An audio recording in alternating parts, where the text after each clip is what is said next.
तो बच्चों देखिए सब कुछ सीक्वेंस से चल रहा है। इस पाठ के अंतर्गत सबसे पहले हमने ये सीखा कि धातु क्या होती है और धातु किसे कहते हैं। उसके बाद हमने ये सीखा कि धातु दिखने में कैसी होती है, उसे हम किस प्रकार से महसूस करते हैं, यानी उसके भौतिक गुण क्या होते हैं। अब उसके फिर हमने पढ़ा कि उसके रासायनिक गुण क्या होते हैं, धातु किन किन चीज़ों से अभिक्रिया करती है। यानी कि जो हमारे 92 से 95 टोटल धातुएं हैं हमारे इस जगत में, इस सृष्टि में, उन धातुओं को हम कैसे पहचाने, हम भौतिक गुण और रासायनिक गुणों के आधार पर उनकी तुलना हम कर लिए। अब आई बात धातु को प्राप्त करने की। धातु किससे प्राप्त की जाती है? अयस्क से। और अयस्क से धातु प्राप्त करने की 3 विधियों की चर्चा हमने की थी। पहला था अयस्क का सांद्रण, दूसरा था अयस्क का निष्कर्षण, तीसरा था अयस्क का शुद्धिकरण, यानी धातु का शुद्धिकरण, धातु का निष्कर्षण और धातु का शुद्धिकरण। तो जिसमें से पहला था आपका कि अयस्क का सांद्रण। अयस्क का सांद्रण करके हम धातु प्राप्त करते हैं। उसके बाद हम धातु का क्या करते हैं? हम धातु का करते हैं निष्कर्षण। उसके बाद हम क्या करते हैं? धातु का शुद्धिकरण। तो आज का ये जो हमारा टॉपिक है वह है धातु का निष्कर्षण। अब धातु का निष्कर्षण कैसे किया जाता है आइए हम सीखते हैं। तो सबसे पहली चीज एक स्टेटमेंट लिखा हुआ है यहाँ पे, पढ़िएगा कि धातु का निष्कर्षण धातु की सक्रियता और अयस्क की प्रकृति पर निर्भर करता है। 2 चीजों पर यह निर्भर करता है, धातु की सक्रियता और धातु की अयस्क की प्रकृति पर निर्भर करता है। अब देखिए सक्रियता पर किस प्रकार से निर्भर करता है। जो धातुएं बहुत ज़्यादा सक्रिय हैं, जो धातुएं बहुत ज़्यादा सक्रिय हैं, जैसे में क्या हमने सक्रियता श्रेणी आपको याद कराई थी। सक्रियता श्रेणी में हमने बताया था कि लेके, नाम, काशी, मंगल, आलू, यानी कि इतनी जो आपकी धातुएं हैं ये अत्यधिक क्रियाशील हैं। क्या है? अत्यधिक। 3 स्टेप में मैंने आपको बताया था। तो जिसमें से ये क्या है? अत्यंत क्रियाशील है, अत्यंत क्रियाशील धातु है। तो अत्यंत क्रियाशील धातुओं की एक खासियत है कि यह किसी भी इतनी ज्यादा क्रियाशील है कि जैसे ही इनके पास कोई क्रिया करने वाली धातु आई, कोई क्रिया करने वाला तत्व आया, कोई क्रिया करने वाला यौगिक आया, फटाक से उसके साथ क्या करेंगी? क्रिया कर लेंगी और उसके साथ जुड़ जाएंगी। तो ऐसी धातुओं का निष्कर्षण करना अत्यंत क्या होता है? कठिन होता है, क्योंकि इसमें बहुत सारी मात्रा में अशुद्धियां क्या होती हैं? मिली होती हैं। तो इस जो अत्यंत क्रियाशील धातुएं हैं उनके निष्कर्षण हेतु हम जिस विधि को काम में लेते हैं वह कौन सी है? विद्युत अपघटन विधि। विद्युत अपघटन विधि। तो इसके निष्कर्षण हेतु हम जिस विधि को काम में लेते हैं उसका नाम क्या है? विद्युत अपघटन विधि। अब देखिए विद्युत अपघटन विधि क्या होती है कि जो आपके अयस्क के सांद्रण के बाद जो धातु प्राप्त होती है, कौन कौन सी? जो अत्यंत क्रियाशील है। मैं उन धातुओं की बात कर रहा हूं, किन धातुओं की? जो अत्यंत क्रियाशील। लेके के भी इसके बीच में आता है, यानी कि इसमें पोटेशियम भी रहेगा, छूट गया था।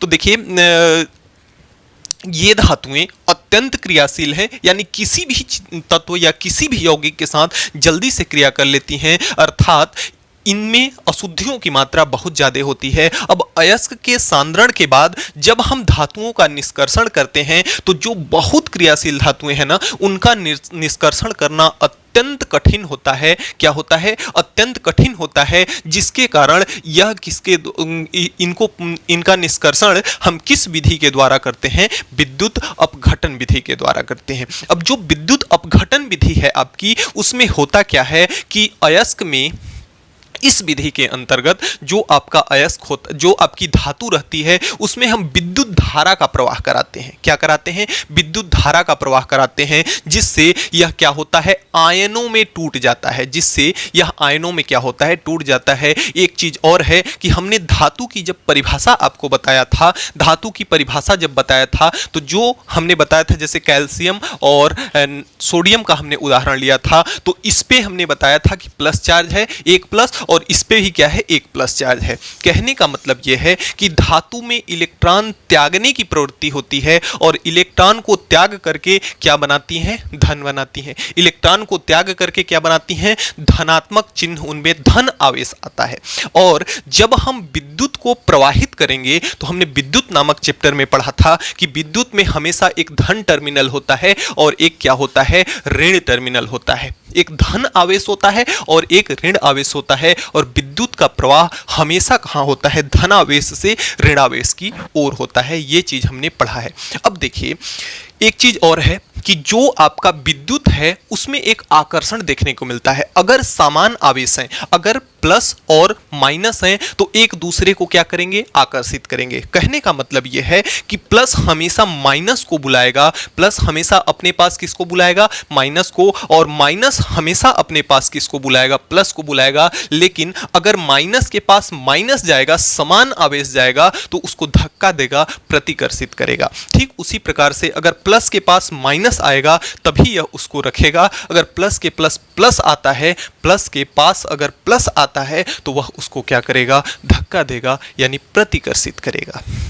अब कहानी शुरू होती है यहाँ कि जैसे ही हमने इन धातुओं के मध्य क्या किया, विद्युत धारा का प्रवाह किया, तो विद्युत धारा में एक धन टर्मिनल और एक ऋण टर्मिनल, और चूंकि आपकी जो धातुएं होती हैं कैसी होती हैं, धनावेशित होती हैं, तो स्वाभाविक सी बात है कि ये जिन भी अशुद्धियों के साथ क्रिया करेंगी वे कैसी होंगी, ऋणावेशित होंगी, तब तो जाके इससे मिला है ना। तो यानी कि इसमें भी जो आपकी अशुद्ध धातुएं होंगी उनमें भी क्या होगा, एक धन होगा, एक ऋण होगा। और जैसे ही विद्युत धारा का प्रवाह होगा, धन को क्या करेगा, ऋण अपने पास बुला लेगा, और जो ऋण है उसको कौन बुला लेगा, अपने पास धन बुला लेगा। यानी कि, और हम जानते हैं कि विद्युत धारा में इसको हम कहते हैं कैथोड, इसको हम कहते हैं कैथोड, और प्लस को हम क्या कहते हैं, एनोड कहते हैं। प्लस को एनोड कहते हैं, ऋण को हम कैथोड कहते हैं। तो इसके अंदर जब विद्युत धारा का प्रवाह होगा तो इसके धन अलग हो जाएंगे, ऋण अलग हो जाएंगे, और धन यानी कि धातुएं हमेशा कहाँ जाएंगी, कैथोड पर जाएंगी, और जो आपकी अशुद्धियां हैं वह कहाँ जाएंगी, आपके एनोड पर जाएंगी। और इस तरह से हम धातु को प्राप्त कर सकते हैं। तो जो धातुएं अत्यंत सक्रिय हैं उनका निष्कर्षण क्या होता है, अत्यंत कठिन होता है, जिसके लिए हम क्या करते हैं, विद्युत अपघटन विधि का प्रयोग करते हैं, जिसमें हम विद्युत धारा प्रवाहित करते हैं तो हमारी धातु जो है आयनों में टूट जाती है, और जो हमारी धातुएं हैं प्लस चार्ज होने के कारण कहाँ जाकर के इकट्ठी हो जाती हैं, कैथोड पर इकट्ठी हो जाती हैं, और अशुद्धियों पे माइनस चार्ज होने के कारण कहाँ इकट्ठी हो जाती हैं, एनोड पे इकट्ठी हो जाती हैं। इस प्रकार से हम कैथोड से धातुओं को क्या कर लेते हैं, अलग कर लेते हैं। देखिए यहाँ पे जो भी आपको समझाया गया इसका प्रॉपर नोट्स आपको वीडियो के अंतर्गत प्रोवाइड कर दिया जाएगा, तो आप बिल्कुल भी टेंशन न लें, फिलहाल बस समझते जाइए। और हाँ, वीडियो के अंदर एक्टिव जरूर रहिएगा और कमेंट बॉक्स में अपनी राय जरूर दीजिएगा कि आपको वीडियो यह कैसी लगी। तो बच्चों, ये तो हमने पढ़ा अत्यंत क्रियाशील धातुएं। अब अगले क्रम में जो इनसे कम यानी कि मध्यम क्रियाशील धातुएं हैं वे कौन कौन सी हैं, आइए देखते हैं। कि जैसे जमकर फिर से पबजी खेलो, जमकर फिर से पबजी खेलो है कौन होगा, कौन फार CU होगा फार HG। अब ये जो धातुएं हैं ये क्या है, मध्यम क्रियाशील धातुएं हैं। यह कौन सी धातुएं हैं, मध्यम क्रियाशील धातुएं हैं। तो जो मध्यम क्रियाशील धातुएं होती हैं उनको हम क्या करते हैं, उनका निष्कर्षण हम क्या करते हैं, रासायनिक विधि द्वारा अपचयन करके, रासायनिक। तो इनका जो मध्यम क्रियाशील धातुएं हैं, जैसे जिंक हो गया, क्रोमियम हो गया, फेरिक हो गया यानी लोहा हो गया, पबजी यानी कि ये आपका लेड हो गया, पीबी यानी लेड, CU यानी कि कॉपर, और आपका HG यानी कि पारा। तो ये जो मध्यम क्रियाशील धातुएं हैं इनको रासायनिक विधि द्वारा इनका अपचयन करके इनको प्राप्त किया जाता है। देखिए, अपचयन वह क्रिया है जिसमें इलेक्ट्रॉन क्या होता है, जिसमें धनावेश क्या होता है, जुड़ता है, यानी धनावेश की संख्या बढ़ती है, वहां क्या होता है, अपचयन होता है। तो रासायनिक विधि के द्वारा अपचयन करके इसका हम क्या करते हैं, इससे धातु प्राप्त करते हैं। आगे हम कैसे धातु प्राप्त करते हैं इसको हम पढ़ेंगे। तो सबसे पहले कि जो अत्यंत क्रियाशील धातुएं हैं उनको अलग करना अत्यंत कठिन होता है, जिसे हम विद्युत अपघटन विधि द्वारा करते हैं। और जो मध्यम क्रियाशील धातुएं हैं उनका निष्कर्षण हम किससे करते हैं, रासायनिक विधि के अपचयन द्वारा। अब देखिए, जो इसके नीचे एक धातु आती है पारा,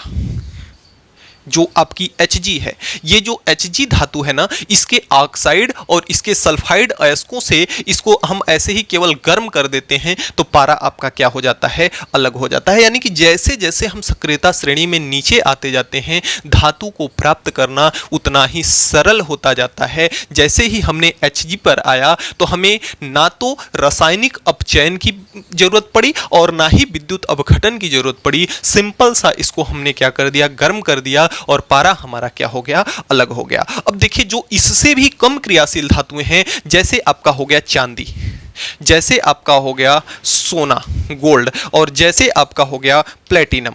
तो जो आपकी ये हैं चांदी, सोना, प्लेटिनम, ये जो धातुएं हैं ये प्रकृति में तत्व रूप में मिलती हैं। इनका कोई निष्कर्षण करने की आवश्यकता नहीं है, ये ऑलरेडी प्रकृति में ज्यों की त्यों अवस्था में मिलती हैं, इसलिए इसके निष्कर्षण की कोई आवश्यकता नहीं पड़ती। तो बच्चों, इस तरह से हम धातुओं का निष्कर्षण करते हैं। बच्चों, अब अगले क्रम में जो हमारा नेक्स्ट टॉपिक होगा वह क्या होगा कि जो हम रासायनिक विधि द्वारा अपचयन करते हैं, उस रासायनिक विधि के द्वारा अपचयन में मुख्यतः 2 चरण होते हैं। उनके अपचयन की उन 2 चरणों का हम अध्ययन करने वाले हैं।